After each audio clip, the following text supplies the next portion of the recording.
अगला देखो, अब नई टाइप आ गई, सीआई व एसआई में अंतर पर आधारित क्वेश्चन। ठीक है, इसके क्वेश्चन पूछे जाते हैं, इसके क्वेश्चन जीडी में ज्यादा पूछे जाते हैं।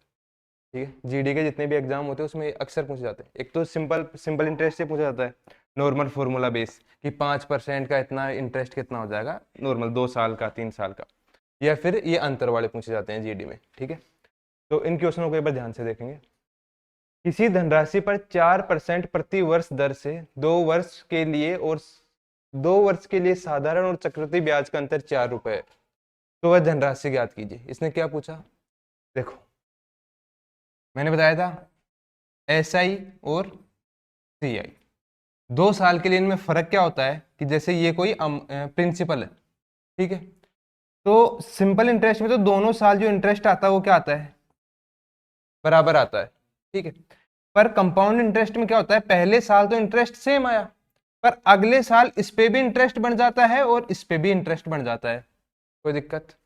तो अंतर जो इन दोनों में आता है वो किसका आता है, सी का आता है। ठीक है, यही अंतर इन दोनों में, कोई अंतर नहीं है बस सी के अलावा। ठीक है, अब इसने क्या बोला कि 4 रुपए है अंतर, कितना दिया, 4 रुपए। मतलब उसने ये बोला कि ए बी बी और ये यहाँ पे कितना है, 4, यही बोला इसने, इसके अलावा कुछ नहीं बोला। ठीक है, अब इसने क्या बोला, अपने को टाइम तो दे ही दिया था कि 2 वर्ष के लिए, तभी 2 साल का ग्राफ बनाया अपन ने। ठीक है, अब क्या बोला कि 4% से है, किस परसेंट से है, 4% से। अब 4% को पहले क्या करते हैं अपन, फ्रैक्शन में चेंज करते हैं, तो कितना आ जाता है, 1/25, यही आता है। अब अपन इसको यहां से यहां आते हैं तो क्या करते हैं, मल्टीप्लाई 1/25, यही करते हैं। या फिर यहां से यहां जाते हैं तो क्या करते हैं, मल्टीप्लाई 1/25, यही करते हैं। पर अपन को जाना है इस बार यहां से यहां और फिर यहां से यहां, तभी तो कर पाएंगे ना, अमाउंट तभी निकाल पाएंगे। तो अपने को डायरेक्ट क्या करना है, 4 है। ठीक है, वो जो फ्रैक्शन दे रखा है बस अपन को क्या निकालना है, सीधा फ्रैक्शन निकालना है, एक छोटे सा काम करना है, फिर अंतर को पकड़ना है। ठीक है, अंतर को पकड़ के और 2 बार इस फ्रैक्शन का उल्टा गुणा कर दो, 25 × 25 अपॉन 1 करो तो कर लो, कोई फर्क नहीं पड़ता, और अपना आंसर आ गया 2500। तो ये कितना हो गया, 2500 आंसर हो गया। कितना हो गया, 2500, ऑप्शन नंबर ए। कितना हो गया आंसर, 2500। ये ग्राफ केवल समझाने के लिए कि कैसे किया उल्टा, यहां से नीचे गए मल्टीप्लाई हो गया 1/25, पर अगर यहां से अगर ऊपर जा रहे थे उल्टा हो जाएगा।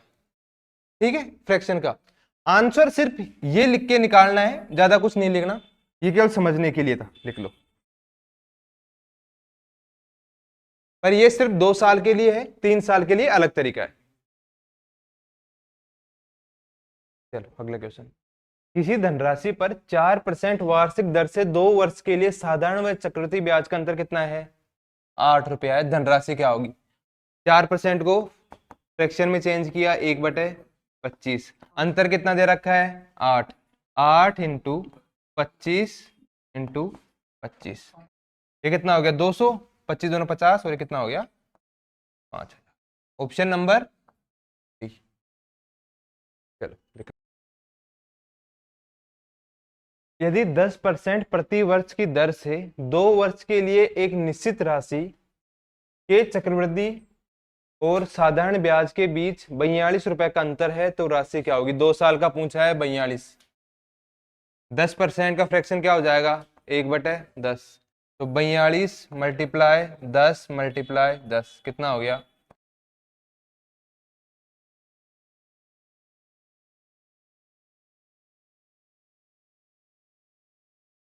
किसी धनराशि पर दूसरे वर्ष के बाद 4% वार्षिक दर से अर्जित साधारण ब्याज और चक्रवृद्धि ब्याज के बीच का अंतर कितना है, 16 रुपए है।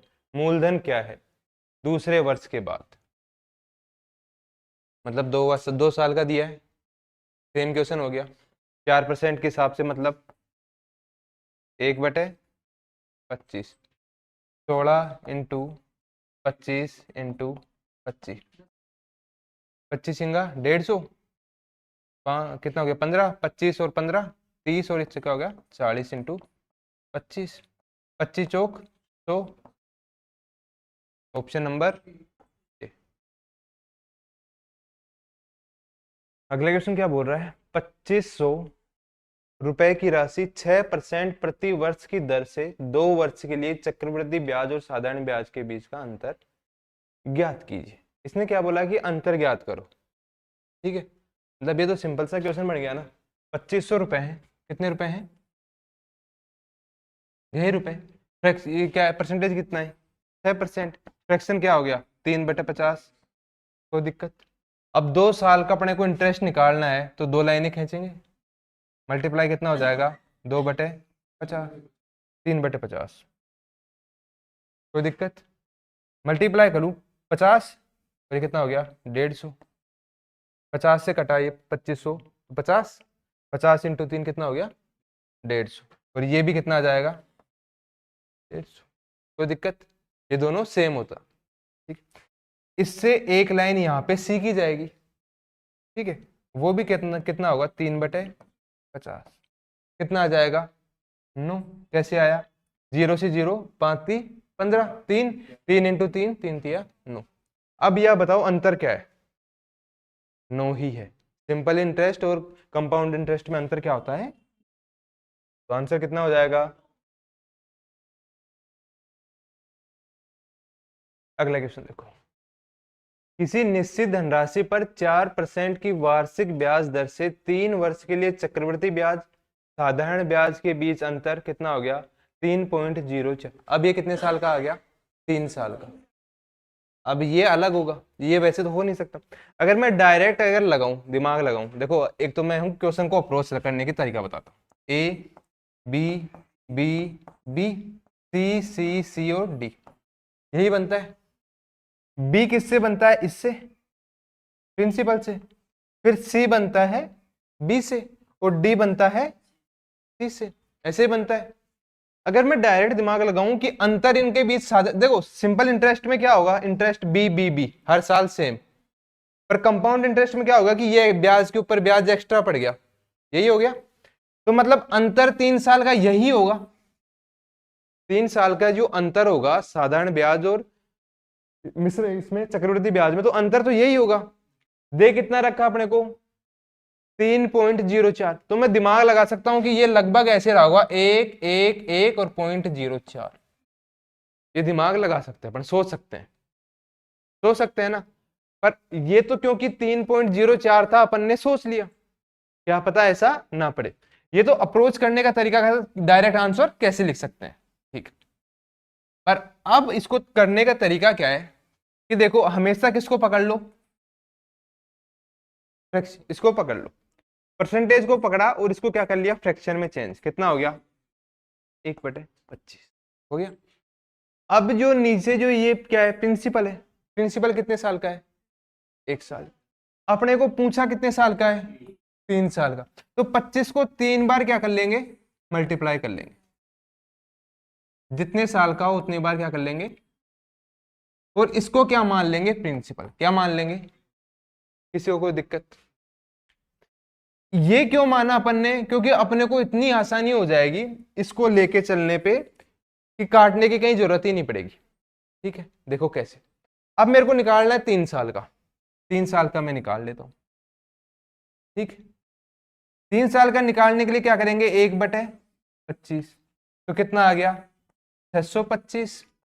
625 और ये कितना आ गया? 625। काटने की कहीं जरूरत नहीं पड़ रही क्योंकि डायरेक्ट कट रहा है। फिर सी सी सी वो भी यहां से जाएगा 1/25। फिर से कटा तो कितना हो गया? 25 25 और ये कितना हो गया? 25। और एक डी आएगा, वो कितना हो जाएगा? 1। किसी को कोई दिक्कत? ये कैसे लिखा मैंने? किसी को दिक्कत? ठीक है, अब अपन को 25 25 25 और 1 कितने हो गए? 76। यही तो दे रखा है अपने को। अंतर कितना हो गया? 76। जो कि अपने को क्या दे रखा है? 3.04। कि नहीं सर 76 नहीं, 3.04 है अंतर। तो मैंने कहा ठीक है भाई। एक का मतलब कितना हो गया? 3.04/76। पर अपन को निकालना क्या है? प्रिंसिपल। तो प्रिंसिपल निकालने के लिए क्या कर देंगे? 25 × 25 × 25। किसी को कोई दिक्कत यहां तक? ये 18 तो कितना आ गया, तो 25 चौक, तो ठीक है, 76 चौक 304 और 4 से 4 कट गया, कितना आ गया 625, और यही अपना क्या हो जाएगा answer, option number B.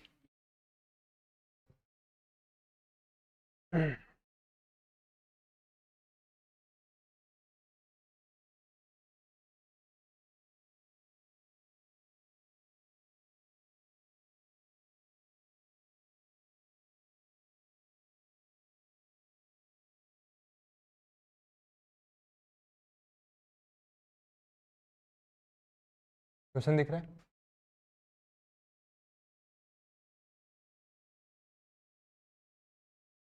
Question दिख रहा है, दिक्कत थोड़ी है कोई? देखो कॉन्सेप्ट को समझते हैं। देखो जब 3 साल का निकालते हैं अपन,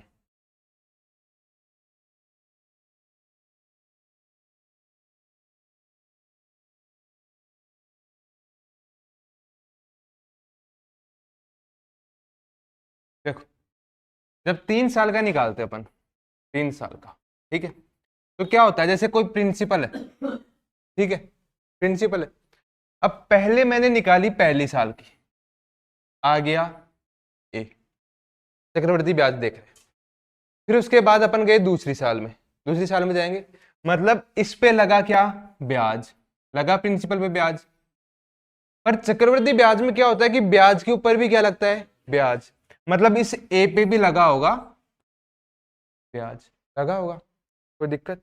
ये हो गया 2 साल का, फिर अपन उसके बाद गए किस कौन सी साल में, तीसरी साल, तीसरी साल में प्रिंसिपल पे सेम ब्याज आएगा, पर उसके बाद देखा जाए तो इस पे भी ब्याज लगेगा, ब्याज पे लगेगा, और इस पे भी ब्याज लगेगा, ब्याज पे लगेगा, और ब्याज के ब्याज पे भी क्या लगेगा, ब्याज लगेगा। अब समझ में आया ग्राफ कैसे था वो? ठीक है, किसी को कोई दिक्कत? क्योंकि ब्याज के ऊपर ब्याज लगता जाता है हर साल, ठीक है, तभी वो कंपाउंड होता है, ठीक है। क्वेश्चन को देखें तो क्वेश्चन ने क्या कहा कि कितना परसेंट है, 4% है, ठीक। 3 साल का सीआई और एसआई का अंतर कितना दे रखा है, 3.04, ठीक। अब मेरे को नहीं पता, वो कंपाउंड है, सी सी सी और डी मिलके 3.04 है, मेरे को नहीं पता कि कौन सा कितना है, तो मैं क्या करूंगा कि इसको पहले क्या करूंगा, फ्रैक्शन में चेंज कर लूंगा, कोई दिक्कत? और जितने साल का पूछा उतने साल का इस बार मल्टीप्लाई ऊपर लिख दूंगा, और उसी को क्या मान लूंगा, प्रिंसिपल मान लूंगा, क्या मान लूंगा, प्रिंसिपल। मल्टीप्लाई भी मत करो, बस लिख लो, टाइम वेस्ट ना हो, ठीक है। 3 साल का पूछा तो 3 लाइन, कोई दिक्कत किसी को? अब फ्रैक्शन से मल्टीप्लाई करके ही अपन क्या निकालते हैं, ब्याज निकालते हैं, ठीक। 25 से कटा तो या तो तुम 25 इंटू 25 625 लिख दो, या 25 इंटू 25 लिख दो, कोई दिक्कत नहीं, अपने कोई काम नहीं आने वाला है, ठीक है। तो मैंने लिख दिया, क्योंकि मेरे को पता है तो मैंने लिख दिया 625, तीनों जगह सेम आएगा, किसी को कोई दिक्कत नहीं। फिर उसके बाद इससे नीचे ब्याज के ऊपर ब्याज, ठीक, इसके ऊपर जाएंगे तो 625 मल्टीप्लाई 1/25 तो कितना आ जाएगा 25, किसी को कोई दिक्कत? और यहाँ पे भी क्या आएगा 25, और यहाँ पे भी क्या आएगा 25, किसी को कोई दिक्कत? फिर एक ये ब्याज बच जाता है, इसको अगर मल्टीप्लाई 1/25 कर दो तो कितना आ गया 1, ये किसी को कोई दिक्कत? तो मतलब अपने पास जो ये आया है यही तो क्या है, अंतर है, यही है। ये कितना है 76, जो कि अपने को कितना दे रखा है 3.04, मेरे को निकालना है कितने का, 25 का। अगर मेरे को ये निकालना है तो मैं क्या करूंगा, पहले एक का निकालूंगा, एक का निकालने के लिए क्या कर देते हैं 3.04/76, ये किसी को कोई दिक्कत? मल्टीप्लाई अपन को निकालना है प्रिंसिपल का, जो प्रिंसिपल अपन ने कितना माना है 25 × 25 × 25, कट रहा है तो काट दो, नीचे कितना आ गया 100, 25 चौक 100, 76 76 चौकी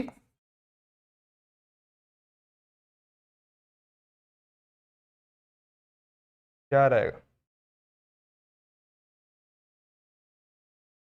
ठीक है, ये कितना आ गया? कितना बार कटा? 4 बार। अपन अगर एक बार डायरेक्ट दिमाग लगाएं, 6 दूनी 12, 6 ती 18, 6 चौक 24, 4 बार कट रहा है ना। लास्ट में 4 कितनी बार आ रहा है? चौथी बार में आ रहा है।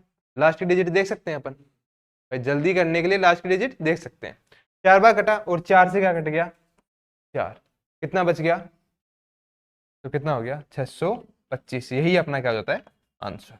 समझ में आया? अभी भी किसी को कोई डाउट? ठीक,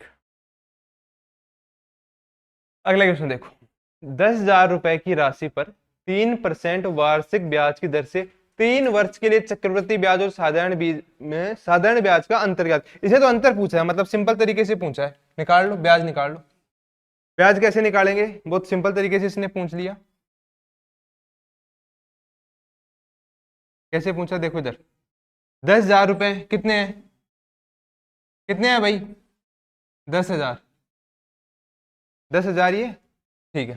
3% का फ्रैक्शन निकालो तो कितना हो गया? 3/100। यही होगा, क्योंकि कट तो रहा नहीं। यही होगा। 3 साल का पूछा है तो 3 लाइनें खींचेंगी, खींचेंगी कोई दिक्कत? तो मल्टीप्लाई क्या हो जाएगा? 3/100। 2 जीरो से जोरो, 2 जीरो कट गया तो कितना हो गया? 300। ये कितना हो गया? 300। ये कितना हो गया? फिर से अगर मैंने किया 3/100 तो कितना हो गया? 9। 9। 9। किसी को कोई दिक्कत? फिर से अगर मैंने इसका 3/100 किया तो कितना हो गया बताओ? 0.27। 9×3 = 27, नीचे 2 जीरो है तो पॉइंट लग गया। किसी को कोई दिक्कत? नहीं दिक्कत। अब इसका अंतर क्या हो गया? अंतर देखे तो 9 9 18 27, 27.27। यही आंसर आ जाएगा, ऑप्शन नंबर बी। अगला क्वेश्चन देखो। यदि किसी निश्चित धनराशि पर 5% प्रति वर्ष की दर से 2 वर्ष के लिए चक्रवृद्धि ब्याज और साधारण ब्याज का अंतर कितना है? 15 रुपए। करो। 5% का कितना हो गया? 1/20। डायरेक्ट क्या करेंगे? कितना दे रखा है? 15। मल्टीप्लाई क्या हो जाएगा? 20। मल्टीप्लाई क्या हो जाएगा? 20। 2×2 = 4, 15×4 = 60। ठीक। अगला क्वेश्चन देखते हैं। यदि किसी निश्चित धनराशि पर 4% प्रति वर्ष की दर से 2 वर्ष के लिए चक्रवृद्धि ब्याज और साधारण ब्याज का अंतर कितना है? 1 रुपया। कोई बिना पेन उठाए बता सकता है कितने आ गए? अभी कर रहा था तो इससे पहले भाई 1 रुपया है, मतलब इसका तो कोई मतलब ही नहीं है। इसका फ्रैक्शन रहा होगा 1/25, और 25 को अगर 2 बार मल्टीप्लाई तो कितने कर दिया? 625। मतलब इस तरीके से आ जाएगा ये 1 × 25 × 25 तो कितना हो गया? 625। Option number 3। बातें भी करते रहो, अगला क्वेश्चन भी देख लो, 15 हो जाएंगे बस, इसके बाद फिर खत्म कर देंगे यहीं। कैसे किया है एक बार देख लो इधर, ये समझ में नहीं आ रहा होगा आप लोग। मतलब तुक्का तो लगा दिए कि भाई 10 है तो 100, 10 ऐसे आएगा तो 10% से रहा होगा। किया कैसे ये देख लो। कितना है? 1,000 है। फिर ये क्या है? बी। बी। और ये सी कितना आ गया? 10। 2 साल का दिया है। अब इसने पूछा कि किस रेट से। भाई यहाँ पे तो अपन को पता है कि भाई 10% है, अगर नहीं पता हो तो क्या करें? तो देखो, यहां से ऊपर जा रहे हैं, यहां से कोई रेट रही होगी ए, मतलब x% रही होगी। देखो x% थी कोई रेट, तो उसको अपन लिख सकते हैं x/, तो यही अपना फ्रैक्शन रहा होगा। तो अपन जब यहां से यहां आए तो क्या हुआ? x/, तो और यहां से यहां गए तो क्या हो गया? x/। किसी को कोई दिक्कत? अब अगर मैं उल्टा जा रहा हूं तो फ्रैक्शन उल्टी हो जाएगी, पता है? तो कितना हो गया? 10 × 100/x into 100/x is equal to कितना है? किसी को कोई दिक्कत? दिक्कत कुछ? ठीक। अब अगर ये दोनों x² हो गया गुणा हो गया, और ये चला जाएगा सामने और ये आ जाएगा इधर, यहां में किसी को कोई दिक्कत? ठीक है, 0 से 3 कट जाएंगे, 1 2 और 3, तो एक्स स्क्वायर इज टू कितना हो गया 100, तो एक्स इज टू कितना हो गया 10%, ये क्या हो जाएगा आंसर।